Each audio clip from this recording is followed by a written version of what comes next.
Whilst the emotional part of the brain is powerful enough to override rational thinking, you can pause and choose to take a different approach. Adding that pause, that layer of observation and mindfulness will make you more effective at work and in life. Hi, my name is Mucha Mlingo. I am an emotional intelligence coach. Welcome to this week's EQ tip. Tip number 36.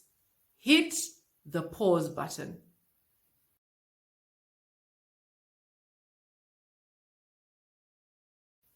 Viktor Frankl puts it this way: between stimulus and response, there is a space. In that space lies our freedom and our power to choose our response. In our response lies our growth and our happiness. When you find yourself getting a little hot under the collar, pause. Count to 10. Engage the cortical brain. And in that moment, in that space, ask yourself, what do I really want?